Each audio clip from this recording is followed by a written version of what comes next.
Bonjour à tous, j'espère que vous allez bien, bienvenue dans une nouvelle vidéo.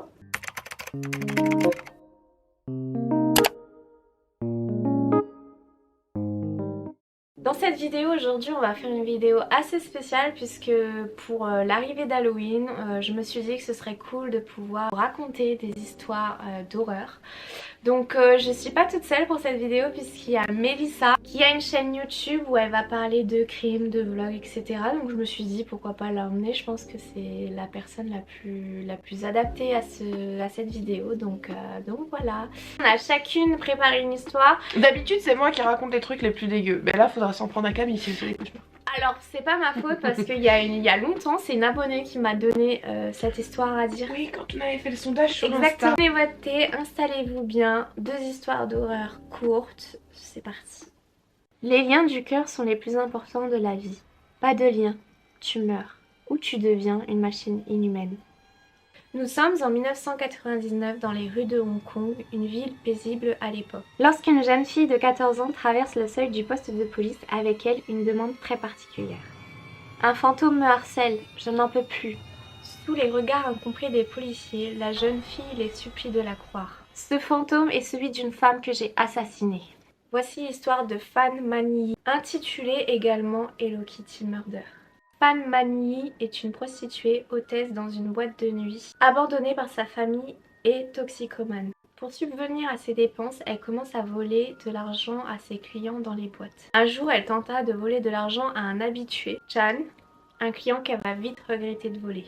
Ce garçon à qui elle a volé de l'argent était en fait un dealer, mais également le membre d'un gang. Pour se venger, il kidnappe du coup Fan avec l'aide de ses hommes de son gang et également de sa petite amie de 13 ans, donc cette fameuse fille qui est allée au poste de police le soir de 1999. Suite à l'enlèvement, il l'emmène dans un appartement où Fan fut battue et torturée par les hommes de Chan, mais également la petite amie. Donc si vous êtes sensible et que vous n'avez pas envie de connaître les détails, n'hésitez pas à avancer la vidéo à cette minute là du coup pour passer ce passage. Ou trop jeune. Ou On pense, croit grand, non c'est pas le moment d'en entendre parler. Voilà. Durant son enlèvement, Fan subira des sévices moraux, sexuels et physiques pendant un mois. Par exemple, elle devait boire son urine. Et lorsqu'elle avait faim, les garçons lui emmenaient une boîte remplie d'excréments dedans où elle était obligée de manger. Elle devait faire tout ça en souriant pour éviter le pire. Mais qu'est-ce que le pire quand l'enfer est déjà présent? Fan fut suspendue au plafond et battue avec des tuyaux jusqu'à ce que ses os se brisent. Pendant ce temps, la petite amie de 13 ans versait de l'huile pimentée sur ses yeux et sur ses plaies. Au bout d'un mois de torture, Fan mourra de ses blessures ou alors de ses 3 hommes. La mort reste encore indéterminée puisque le corps a été retrouvé assez de temps après. Suite à son décès, elle sera démembrée pour être bouillir pour qu'ensuite son crâne soit placé dans une poupée Hello Kitty, d'où le nom de ce meurtre. Vous savez c'est quoi le pire dans cette histoire? C'est que vu dans la façon ils se sont débarrassés du corps, l'autopsie n'a pas pu révéler qu'ils étaient du coup coupables. Donc ils ont été jugés non coupables. Ils ont donc du coup été jugés non coupables mais coupables d'homicide involontaire. Ils ont été condamnés à la prison à vie avec possibilité de liberté conditionnelle pas avant 20 ans, soit sortie possible en 2019. Aujourd'hui on n'a pas eu de nouvelles de ça donc je ne pense pas qu'ils soient sortis de prison. Et tant mieux. Je sais pas si c'est une bonne nouvelle mais la jeune fille a été immunisée due à son témoignage. Non, ça en est pas eu. On est d'accord. Lors du procès, lorsque les preuves ont été présentées, toute la cour sentait une odeur de cadavre. Lorsque l'avocat avait évoqué le fait qu'il n'y avait pas lieu de parler du corps manipulé, les lumières de la salle ont clignoté. Cela s'ajoute également aux visions de la jeune fille qui du coup a eu Fan en vision, ce qui a fait qu'elle a témoigné parce qu'elle n'en pouvait plus, elle n'arrivait plus à vivre avec ces visions-là. Un accusé a également avoué que toutes les femmes qui étaient présentes lors du procès ressemblaient à Fan. Dans l'appartement où est morte Fan, des personnes ont témoigné sans connaître le passé de celui-ci, qu'elles entendaient des pleurs de femmes la nuit, mais également qu'elles voyaient une femme fantôme. Certaines personnes ont même déménagé alors qu'ils ne connaissaient pas l'existence de cette histoire. Le salon de coiffure au pied du bâtiment a témoigné du fait que le matin, des poupées Hello Kitty se trouvaient dans la pièce. Après avoir regardé les images de vidéosurveillance, une ombre apparaissait derrière la personne responsable du salon. Le bâtiment fut démoli en 2012 car personne ne souhaitait louer, que ce soit dans l'appartement où Fan est morte, mais également dans les appartements autour. Le ventre. Voilà, fin de la première histoire. J'avoue qu'on attaque assez fort. Moi, je trouve que ça met quand même une ambiance ultra lourde dans la ça pièce. met Dans le une sens ambiance, où ouais. on parle de C'est quelque angoissant. chose qui est dans le naturel, je parle dans le physique, et dans le surnaturel où tu sais, Il y a les deux, c'est ça. C'est Il y a les tellement, deux ouais, oppressant, et c'est les tellement. deux extrêmes aussi. Il y a le meurtre mais inhumaine. Et puis il y a également... Moi, ce qui me choque le plus dans cette histoire, c'est les sévices faits, et ça devait être fait avec le sourire. C'est quand même ultra sadique. Comment te dire? Histoire suivante.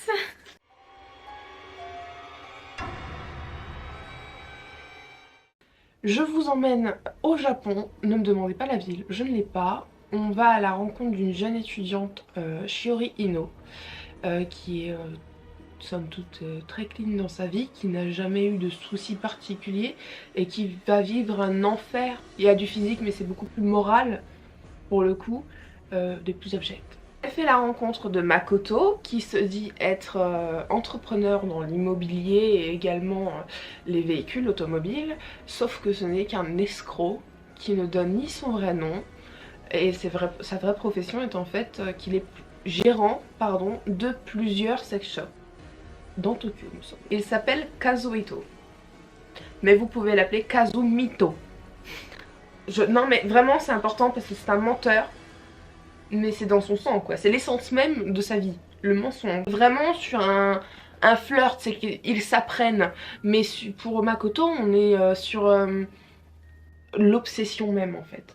Il lui offre des cadeaux, il lui offre pas des choses fort élevées, mais il va l'emmener au restaurant, il va lui faire passer des bons moments. Un jour il prend la décision spontanée, parce qu'il est censé être riche, de lui offrir un cadeau extrêmement cher en fait. Et la première réaction de Shiori, c'est de dire non, j'en veux pas. Elle est gênée évidemment parce que c'est trop pour elle, tu vois. Elle se voit pas accepter un tel cadeau alors que pour elle il n'y a pas d'amour à son égard, elle veut être honnête. Sauf que Makoto, étant vexée, fait une crise de colère noire. La force à accepter ce cadeau, ce qui va lui coûter cher finalement. Lors du 6e rendez-vous, Kazuhito appelle Shiori sur son fixe, ce qui pourrait être absolument normal et ça ne serait pas anodin si elle lui avait donné elle-même, ce qui n'a jamais été le cas. Elle ne lui a jamais donné son fixe, il me semble qu'il avait son numéro de téléphone, mais il n'y avait aucun autre moyen pour lui de rentrer en contact, ce qui lui a fait peur évidemment. Elle, Shiori, met ça complètement de côté. Elle n'y prête pas d'importance parce que ça reste, malgré sa colère par le passé, un garçon assez charmant, plutôt agréable et il n'est pas ce qu'on pourrait penser qu'il est. Au mois de mars, Shiori se rend à l'appartement de Kazuhito afin de discuter. Donc elle arrive chez lui, se pose dans le canapé et discute jusqu'à ce que Shiori aperçoit une caméra et elle lui dit mais tu nous filmes elle est quand même un peu, oui, elle est comme ça, surprise, elle est gênée évidemment. Et le fait qu'elle soulève ce fait là a complètement février Kazuhito. Mais complètement. Il est devenu non seulement violent verbalement, mais cette fois il n'était pas dehors, il est aussi devenu violent physiquement. Elle a été très secouée et frappée ce jour-là par Kazuhito. Avant de partir, elle a évidemment dans l'idée de ne pas revoir ce type qui en fait au-delà d'être charmant est complètement fou. Mais il lui glisse à l'oreille avant de partir: si tu penses pouvoir m'échapper ou me désobéir. Sont suivies certaines menaces. Elle décide donc de poursuivre cette relation sous la contrainte, sous la peur des représailles comme beaucoup de femmes et certains hommes également. Mais un jour, du fait que le harcèlement continue, qu'elle soit extrêmement effrayée, elle prend son courage à deux mains et décide d'aller porter plainte. Sauf que nous sommes au Japon. Navré, je vais pas être très gentille. Les policiers lui font comprendre qu'ils ne s'en occuperont pas parce que c'est une dispute de couple, que dans les couples il y a des hauts et des bas et que si elle ne sait pas les gérer, eh bien c'est son problème. Voilà. Shiori se confie à une amie en lui disant voilà, j'ai rencontré ce garçon mais il me fait peur, il me fait du mal. Et elle insiste sur le fait que s'il lui arrive quoi que ce soit un jour, comme quoi elle y pensait déjà, ce serait la faute de Kazuhito. Mais sauf qu'elle ne savait pas qu'il s'appelait comme ça. Pour tout le monde c'était Makoto. Il avait donc menti sur son identité depuis le début, donc personne ne l'aurait véritablement retrouvé. Le 29 mars, Shiori va jusqu'au fait de faire son testament. En insistant, on parle quand même d'une jeune fille, d'une étudiante. Hein. Ne serait-ce que par cet acte, on devrait ressentir la peur de cette jeune fille. Elle écrit, noir sur blanc dans son testament, que s'il lui arrive quoi que ce soit de douteux, ce serait de sa faute à lui. Qu'il n'y aurait pas à chercher à droite, à gauche, passer par 4 chemins, ce serait sa faute à lui. C'est terrorisant. À partir de ce moment-là, faut s'inquiéter quand même. Mais la police n'a rien fait. Non, jamais. Plus tard, Shiori prend son courage à deux mains et indique à Makoto, qui est aussi Kazuhito, je pense que vous avez compris, qu'elle désire mettre fin à cette relation, qu'il lui fait du mal, qu'elle n'avance plus et que c'est pas avec lui qu'elle veut continuer. Lui, il lui déconseille fortement de le faire parce qu'il lui indique qu'il sait où étudie son frère, ou en tout cas il joue sur ses liens familiaux pour faire pression tout simplement, ce qui va fonctionner évidemment quand vous êtes sous les représailles d'un homme qui vous a déjà brisé, qui vous a fait du mal. Vous avez évidemment peur pour vos proches et par conséquent vous suivez la manipulation. Le 13 juin, elle l'invite dans un café. Là elle se sécurise elle-même en se disant on est en public, déjà c'est déjà ça, pour recommencer, réessayer de rompre avec lui. Sauf que bah évidemment ça va se compliquer. Ils rompent, très simplement. Elle repart chez elle, sauf que dans l'après-midi, elle est seule avec sa mère. Kazuhito et Takeshi débarquent violemment chez elle. Donc ce sont deux frères. Et les menacent, les malmènent. La mère ne savait vraiment pas gérer la situation. Elle était dans une situation où d'une, elle avait peur évidemment, ce qui est naturel. Et c'était trop soudain pour qu'elle puisse réagir correctement. On appelle ça l'état de choc évidemment. Il lui ordonne de lui rendre les cadeaux. Elle commence à se lever pour lui rendre parce que si c'est le prix de se débarrasser de tout ça, elle le fait sans souci. Sauf que le père arrive au même moment et chasse vraiment les deux. Où ils ont vraiment essayé de s'en prendre au père, de dire oui machin machin. Lui il a fait vous partez de chez moi, vous avez fait assez de dégâts, je veux plus vous voir. Et il réussit en fait à les mettre dehors. Le 15 juin, Shiori retourne avec ses parents afin de porter plainte. Le policier qui la reçoit lui indique que si elle ne voulait pas de cette relation, elle n'aurait pas dû prendre les cadeaux qu'on lui a forcé à prendre. Elle s'est défendue comme elle a pu, elle a bien dit mais il m'a tabassé pour que je prenne ses cadeaux, il m'a violenté. Le policier n'a rien voulu entendre. Autrement, si vous voyagez un jour au Japon et qu'il vous arrive quelque chose, cherchez un passant, pas un policier. Ne jamais taper. Non, mais même en Corée. Ne jamais taper à l'étranger, que ce soit en Corée, au bourbier. Japon ou en Chine. Ce sera vous le fautif, enfin la fautif ou puisque vous êtes étranger.